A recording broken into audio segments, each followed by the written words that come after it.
Our first look at an Atlanta rapper accused of gang activity. Jeffrey Williams, better known as Young Thug, is appearing in person before a judge for the first time since being arrested earlier this year. Williams is accused of committing criminal acts in a gang known as Young Slime Life. Our Joe Ripley was in the courtroom today following the proceedings. Joe, what can you tell us about what you learned?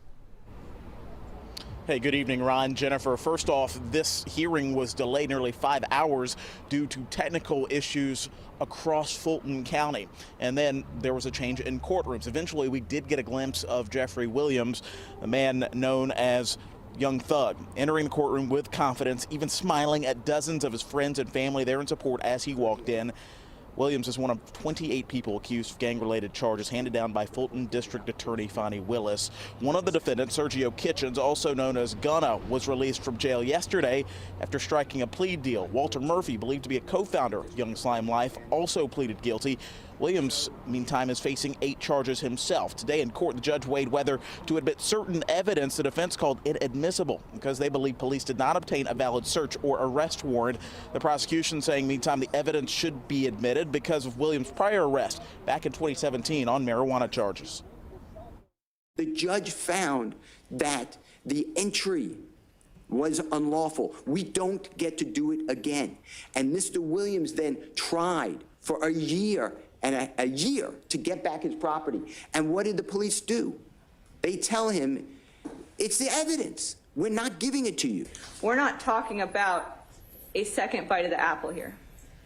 We're talking about him now challenging a search warrant that was not challenged before. And coming up tonight at 6, the judge is ruling on the motions hearing from today, plus why this trial ultimately could take up to a year to sort out and get a resolution in this case. A trial, meantime, set to start next month.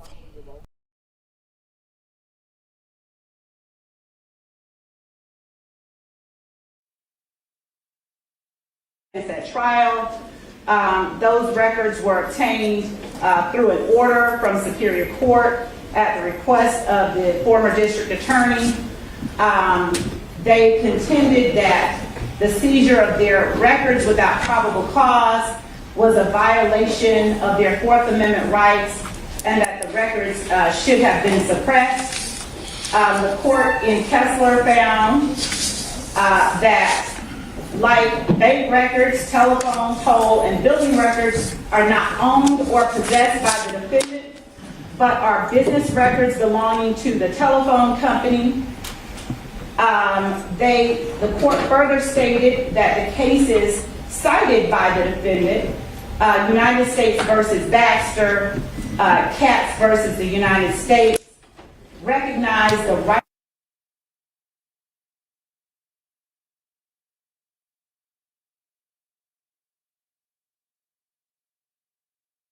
of privacy in the toll and billing records of the telephone company. The court went on to say that neither defendant, as one user of the telephone, nor the other defendant, as its lessee, had standing to object to the production of these records by the telephone company. Further, Your Honor,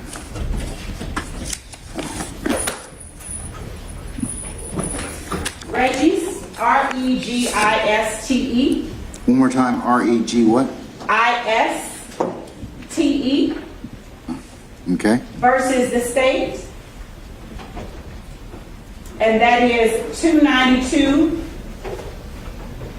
Georgia 154. It's a 2012 case that is directly on point with what we have at hand. As an initial matter, telephone billing records are business records owned by the telephone company, not the defendant.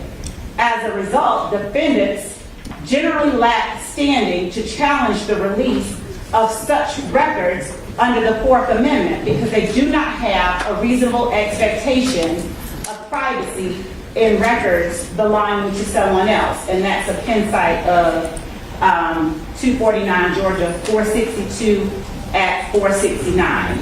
Accordingly, the court held that the appellant was not entitled to to challenge the release of phone records in this case on Fourth Amendment grounds. Your Honor, the issue of standing has to be addressed before the court begins to even look at any substantive matters in this case. And given that the defendant has no reasonable expectation of privacy in the cell phone records of the Hertz Corporation, he has no grounds, no standing. He has nothing that permits him to come in and argue that the court should somehow find that the state's method of obtaining those documents was somehow improper. Additionally, Your Honor, the documents were turned over to the state by the Hertz Corporation. If the Hertz Corporation wanted to contest the release of its own documents, the Hertz Corporation and only the Hertz Corporation, and all that they released, I would also make clear, it's not at all anything comparable to information contained in cell site location data that a person has within a cell phone that they keep on their person and that moves around with them. These documents are simply documents that show that the defendant rented from Hertz a particular vehicle at a particular time and returned said vehicle at a particular time. There's no location information data to which the defendant could in any reasonable way have a reasonable expectation of privacy. Additionally, Your Honor, again, the records do not belong to him. He has no standing, no expectation of privacy in them, and he is not properly before the court contesting or moving that the court suppress the release of Hertz's own records to the state. So again, as well, Your Honor, the law on standing requires that the defendant show that he has standing, and his claiming that, just baldly claiming that the information sought somehow references or, as he put it, it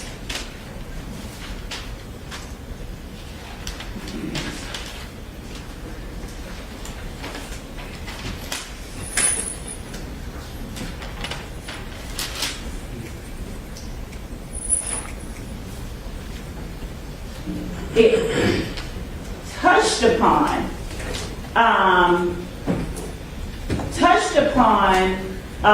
the defendant or information concerning the defendant, still does not give him any standing to argue or ask that the court suppress information lawfully turned over that he has no expectation of privacy in, even if it was unlawfully turned over. He cannot argue that the court should suppress these documents. He does not have standing to move the court to suppress the documents. There is no infraction of any law or code of conduct. There is no incursion on any protected rights held by the defendant.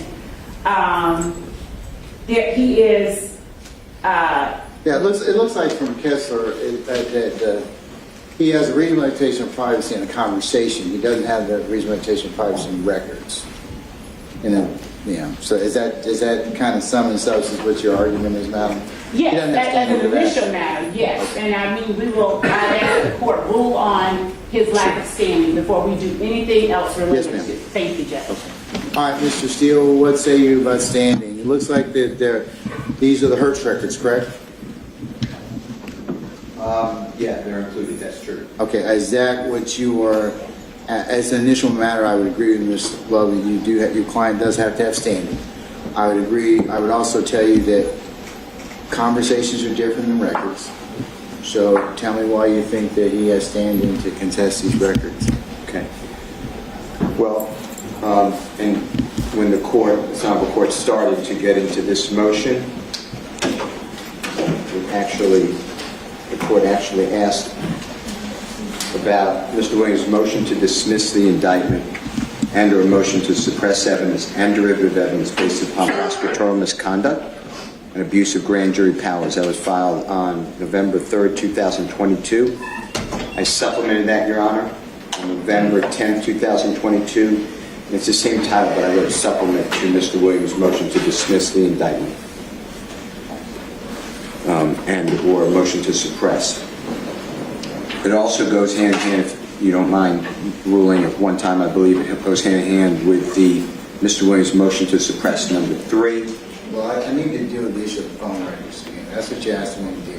The Hertz records, The Hertz records. So let's deal with the Hertz records first. There may be other issues as to the indictment and some other things, but let's deal with that first. Client's got to have standing in order to address that particular issue. So I raised it twofold. I raised the motion to dismiss the indictment based upon prosecutorial misconduct.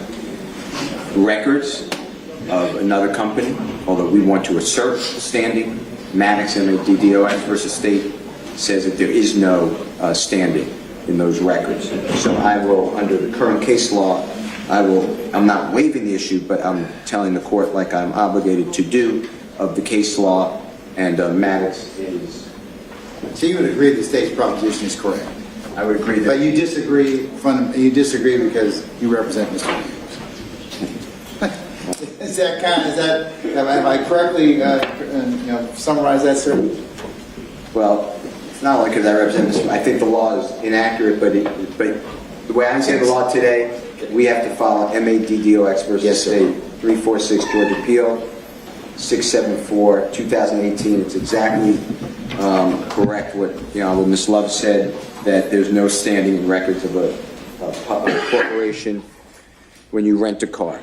But that really wasn't my issue. That's why I supplemented it. And that's why I did the separate motion to dismiss the indictment. And Judge, the reason... If I may, and I do apologize to Mr. Steele, but I hear him going into the substance of a thing that necessarily relies upon his right to complain about the state's method of obtaining the records from Hertz. So I would ask that. Let me deal as a preliminary matter, threshold matter. If that's the case, the records, your client would not have standing. I would grant the state's motion as to that, as to the Hertz records. Understood. Okay, so is there any other basis that you are asking for at this point in time? Yes. Okay, all right, what's that? Okay. So, and the reason I want to call Mr. Sprinkle, if you allow me to briefly proffer, I just okay, you're going to proffer as to why you need to call Mr. Sprinkle. Yes, because I think that's where it starts. So, what happens, Your Honor, is Mr. Williams is wrongly targeted by law enforcement for 10 years, since he's 21 years of age. And during those 10-year period, there's a systematic abuse of process by the people who claim that other people break the rules, and that's the District Attorney's Office of Fulton County. And what I'd like to call Mr. Sprinkle and prove to this Honorable Court is as follows. First is what you just heard from. Law enforcement officers and the District Attorney's Office is aware that the Honorable Judge Newkirk found that law enforcement had no right to go into Mr. Williams' home in July 15, 2015, take devices.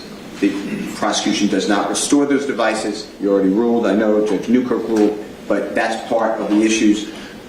What right does the prosecution, the District Attorney's Office, have to keep that property and then to send it to Cellbrite without a warrant and have it searched? I want the court to consider that. Then I want the court to consider the following. The fact that the District Attorney's Office did not go back to a judge and say, we have this property, we're supposed to give it back. We are doing another investigation, we want another search warrant. They just go and Cellbrite, I would introduce through Mr. Sprinkle, says, as a courtesy of the District Attorney's Office, we're going to look at this device. I would like the court to have that. in its breast when deciding whether there's extreme prosecutorial misconduct. Then what happens is grand jury subpoenas. I'm not moving to suppress anything at this point. I'm not waiving any argument, but I'm not moving to suppress. But this is how the grand jury subpoenas were given out in this case. And it's not only Hertz. It is every grand jury subpoena. I've attached them to the motion. And what the grand jury subpoena shows is that from his office, presumably, Mr. Sprinkle is on every one of these. He has a district attorney's seal on the subpoena. The law requires the clerk to seal a grand jury subpoena. Mr. Sprinkle sends all of these subpoenas outside the state of Georgia. There's no authority for a... indicate which subpoenas he is referring to when he says all are, because the only one that I'm aware of that he has referenced is the Hertz subpoena to Florida. But as a matter of fact, I will just let him continue, and I will not. Yeah, he's proper in some Oh, he attached to why? He does.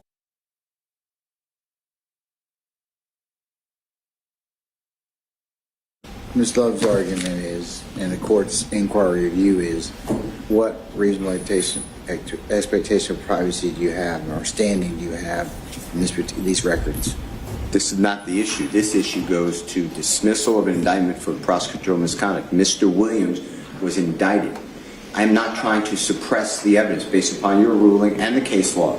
What happens now is there was such egregious misconduct by the district attorney's office. So you're saying you'd like to examine Mr. Sprinkle for his motives, or for as to why he sought these particular documents in this prosecution? I want to subpoena, well, I have subpoenaed. I want to call Deputy District Attorney Mr. Sprinkle, because I want to ask him why he believes he had any right, which I'm contending violates Mr. Williams' rights to due process as stated in State v. Lampel, L-A-M-P-L, 296 Georgia, 829. It's in Division 2, 2015 case. It's in my motion entitled Mr. Williams' motion to dismiss indictment and or motion to suppress evidence filed on 11/3/2022. And what the Supreme Court of Georgia held was it is an extreme remedy to dismiss an indictment or a count thereof. However, it is a remedy. It's a due process violation. When the state's talking about standing, you can't have more standing than all of these people here who are indicted, wrongly indicted based upon the misconduct of the district attorney's office. And we don't have to sit here and allow the district attorney's office to violate the law and just put us in an indictment without this honorable court hearing it. And if this honorable court finds that it reaches the level of outrageous prosecutorial misconduct by the systematic abuse of process by our district attorney's office, then the indictment is dismissed. The state is arguing something that has nothing to do with this motion. This motion is not a motion to suppress. It is a motion based upon a violation of due process rights, because everyone here, I assume, joined the motion. Everyone here is suffering from the state of Georgia's unlawful abuse of their power. What's That's the Lampel's issue. site again? Mr. Lampel's site is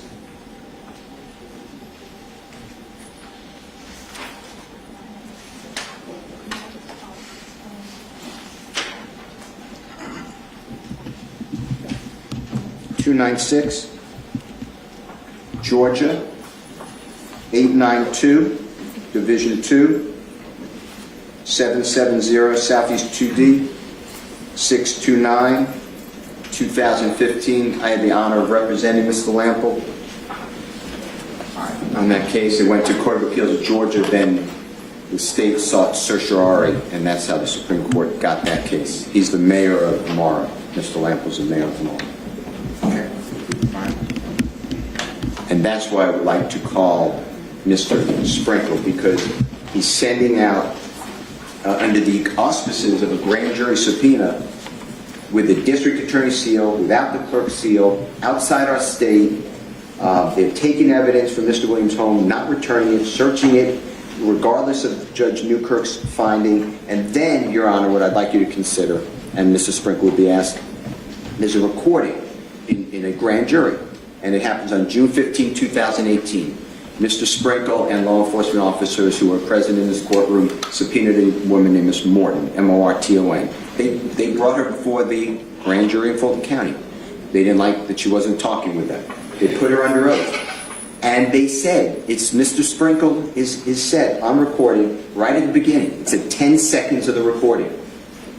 He says, because in Georgia, it's not an investigative grand jury unless the court deems a special purpose grand jury. It's not federal court where you could do an investigation. The state of Georgia, you need a proposed bill of indictment already against the person and what the charges are. State of Georgia versus Brian Steele, here are the charges.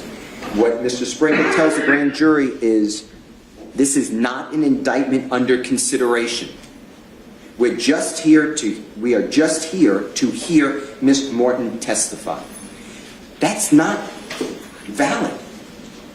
So I'd like to ask Mr. Sprinkle what right he had to use the grand jury as a district attorney's investigative tool. Those are my five issues. The search warrant, the search of the devices, which are already ruled. Why did that happen?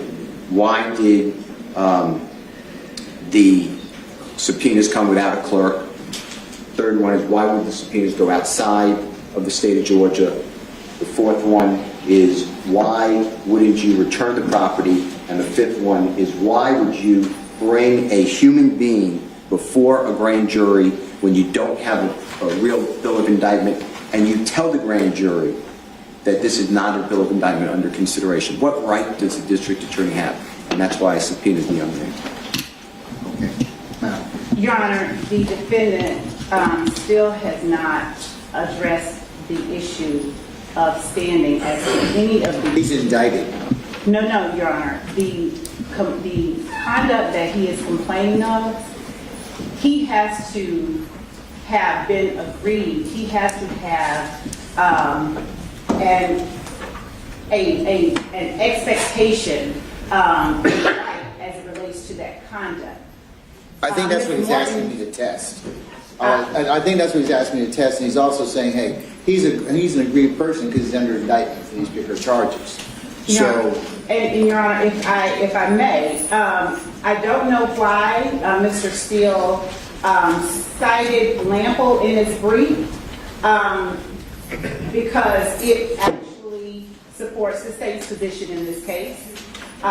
In Lample, a special purpose grand jury investigated the defendant and subpoenaed that defendant. In this case, it isn't even that the defendant was subpoenaed to testify. He is talking about a person who didn't even yield information that was used against him. He is asserting that actions that he has no right to complain of should be somehow used as a basis for dismissing a lawful indictment against this defendant. So he is, I guess, attempting to leverage the court's ruling previously into something that simply doesn't exist. He does not have a right to complain of the actions he asserts were unlawful or improper. He simply doesn't. And he hasn't addressed his being indicted alone does not give him standing to argue or to complain about the fact that Ms. Morton was taken before a grand jury, or that a subpoena was sent to a corporation or a company or an entity that the defendant has no expectation of privacy in. He simply doesn't get past that initial threshold. And by continuing to fold one argument into the other, he attempts to subvert what the court's Supreme Court, they've been indicted, and when the Georgia Supreme Court says nope, you lack standing, it being indicted doesn't afford them standing to argue about matters that they have no right to complain about.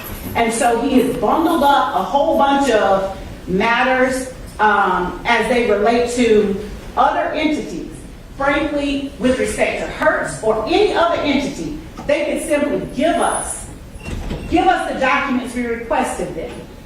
They could literally email them to us, as some of them will do. But the only entity and the only people that have a right to complain about that, and right now he's skipping over the fact that he has no right. He's asking you to jump right to, let's just get into the substance of the argument. And that is not the way that the law works. Mr. Steele is well aware of that. He is a very seasoned attorney.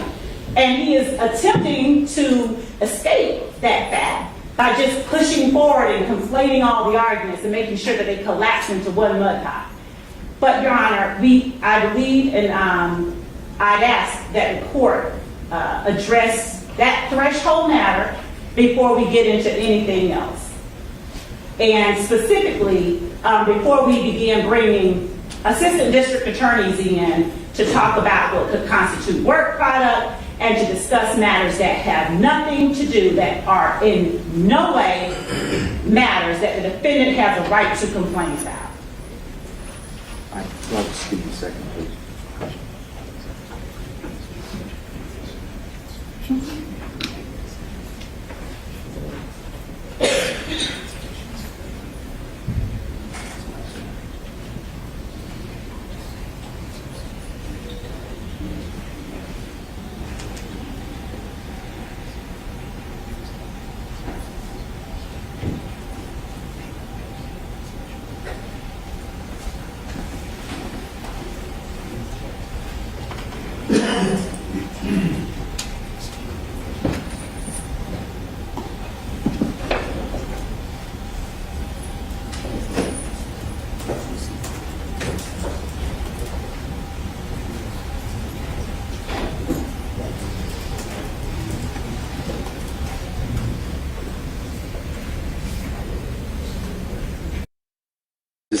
Mr. Bailey's, not Mr. Bailey, but Mr. Sprinkle, you're challenging by way of the evidence that you were presenting, or that I said you didn't have any standing to see what Mr. Sprinkle in fact did present to that grand jury and what he told them. So I actually won't do that.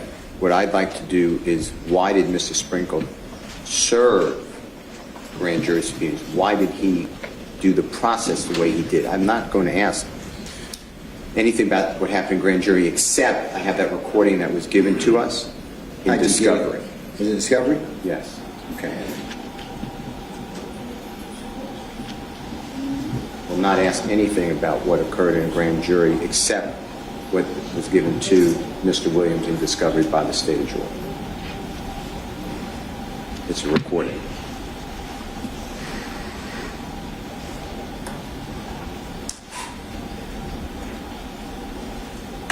Wes, do we have a copy of the motion to suppress? Mina, I'm sorry, motion to quash.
In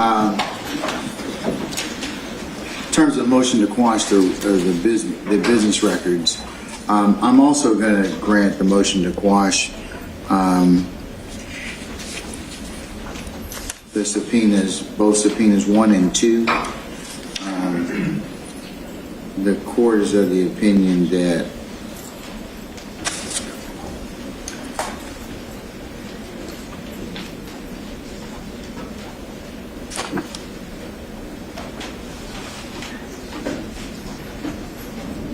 the relevancy of these particular records, but also they're protected by work product under 24-5-501. And for those reasons, I'm going to deny. I'm going to grant the state's motion to quash on those two subpoenas. All right. Anything else? Thank you, Your Honor. All right. I have some proffers I need to deal with. Let's see, Mr. Where is he? Mr. Hoover? I'm sorry, Your Honor, before we do that, I just want to bring the court's attention. Mr. Kendrick has voted to suppress statements on the record. We have a witness here. I've spoken to counsel. He doesn't intend to go forward on that motion. He does not intend? We were hoping we could release our witness who's been here with us. Yes. Any objection, counsels? No, just to be clear, we're not withdrawing the motion. We would just like to argue that on another time. And your name again, I'm sorry. Doug Weinstein, W-E-I-N-S-T-E-I-N. Mr. Weinstein, what is your client, what's your client's name again? Giovanni Kendrick. I'm sorry, Your Honor, we're just hoping our witness might be able to go. Well, you know, folks, I like to be able to accommodate everybody, but you saw what happened this morning, okay? We had a technology glitch that nobody could have foreseen, I should say, and we're kind of a little bit behind. So we're a little bit behind in terms of just being able to properly conduct court. So